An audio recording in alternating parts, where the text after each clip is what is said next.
And for more on the breakdown of the truce, Harlan Ullman joins me now from here in Washington. He's the chairman of the Killowen Group and a senior advisor at the Atlantic Council. So let's start with everything that's happening right now. No surprise, Israel did warn that their campaign would continue. But what's your assessment of what is happening at the moment? And give us a sense of what's happening diplomatically behind the scenes. Elaine, it's good to be with you under these dire circumstances. If this is not a series of skirmishes, and if negotiations cannot follow, this will be the war from hell, and the outcome will be the nightmare from hell. Israel has already dropped the explosive equivalent of more than the 2 atom bombs that devastated Hiroshima and Nagasaki. If Israel is to attempt to destroy Hamas, the fight in the south will be even more violent and dangerous and damaging than the fight in the north. And where are the Palestinians supposed to go? They've got nowhere to go. If this continues, Israel will become a pariah state. And the tragedy is that Israel was really given no option except to take on Hamas after the dastardly attack that Hamas had wrought on Israel on October 7th. So they've been put in an impossible position. But make no mistake, public relations support is firmly on the side of Palestine and the Palestinians. And so unless some kind of diplomatic negotiation, as you know, the director of the CIA, our CIA, Bill Burns, was there, who's an extremely competent person. And there are certainly factions of Hamas in Qatar, and it is in the advantage of Qatar and Egypt and some of the local states for some kind of a truce to be called, if that's possible. But Prime Minister Netanyahu has been adamant, the President of Israel has been adamant, the Secretary of Defense has been adamant that Israel is out to destroy Hamas. And if this continues, this war will go on for weeks and months. Israel ultimately will be the big loser, but the biggest loser will be the people of Palestine, because that strip of land in the Gaza is going to be wrecked and ruined with little chance for any kind of rehabilitation. And frankly, I don't know where the Gazan people, 2.3 million, have a chance to go and how they're going to be supported with the necessary food, water, electrical power, and fuel. This is a humanitarian crisis of the first magnitude.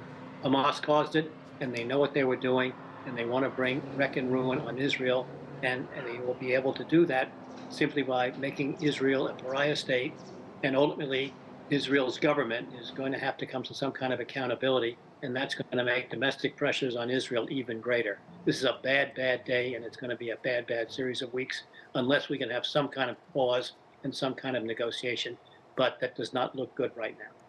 What about the other hostages?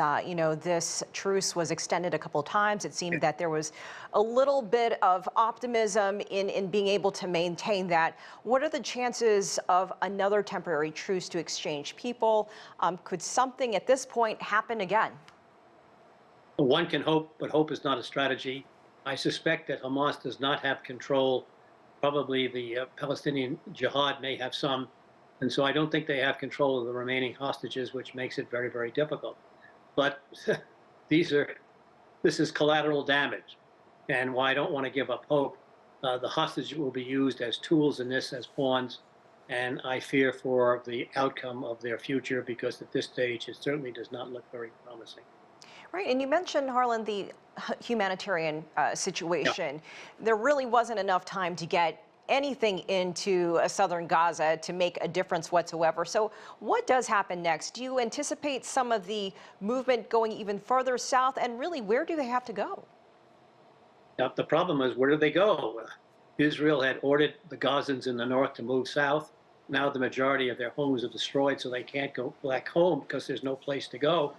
2.3 million people is a huge figure to feed, clothe, shelter, and provide medical assistance. As I said, this is a catastrophe, and there will not be, tragically, enough aid to support all the people in Gaza for the short or the long term until this war stops. And then we have even a bigger problem: who governs Gaza, who rebuilds Gaza?